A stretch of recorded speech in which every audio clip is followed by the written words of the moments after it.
বিএনপির রাজনীতির জন্য বিএনপির এখন নেতৃত্বের অবশ্যই তার ত্যাগী এবং গুণী এবং পরীক্ষিত নেতৃত্ব আছে। মির্জা ফখরুল ইসলাম, সালাউদ্দিন আহমেদেরা আছেন, স্থায়ী কমিটি তো আছে। কিন্তু একজন নেতা যাকে নিয়ে একটি দল মাঠে শক্তি সঞ্চার করে, সেই জায়গাটিতে বিএনপি অবশ্যই বেগম খালেদা জিয়ার উপরে নির্ভরশীল ছিল। তিনি তো গুরুতর অসুস্থ।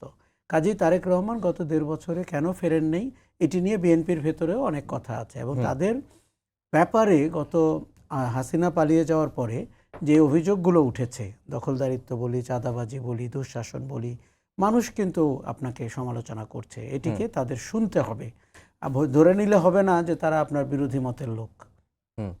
আবার দলের ভেতরে যে সাংগঠনিক শৃঙ্খলা, এই যে আপনি নির্বাচনে যাদেরকে প্রার্থী ঘোষণা করছেন, তারপরে যে আরও 3জন 4জন করে বিদ্রোহী প্রার্থী হবে না, আপনি যে আপনার প্রার্থীকে বিজয়ী করে আনবেন, এই যে সিঙ্গেল নেতৃত্ব, এই জায়গাটিতে কিন্তু শূন্য জায়গা তৈরি হয়েছিল। তারেক রহমানের ফেরার ভিতর দিয়ে দলের ভেতরে এক ধরনের ডিসিপ্লিন আসবে। দলকে কিন্তু নতুন বাংলাদেশ, পরিবর্তিত বাংলাদেশের জন্য তৈরি করতে হবে।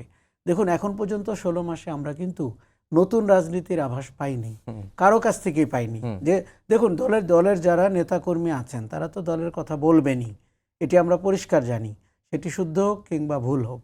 কিন্তু 5ই আগস্ট আমাকে বলেছিল নতুন রাজনীতির আভাস পাবো, সেই জায়গাটিতে আমরা পিছিয়ে আছি। তারেক রহমান ফিরলে দলের উপরে তার নিয়ন্ত্রণ, শৃঙ্খলার ক্ষেত্রে, প্রার্থীদের ব্যাপারে, এবং last but not the least, এই যে নির্বাচনে আপনাকে প্রচার অভিযান করে ভোট ঘরে তুলে, উনি তো বিএনপির প্রাইম মিনিস্টার ক্যান্ডিডেট, কাজেই ওনাকে এই নেতৃত্ব দিয়ে বিজয়টি সুনিশ্চিত করতে হবে।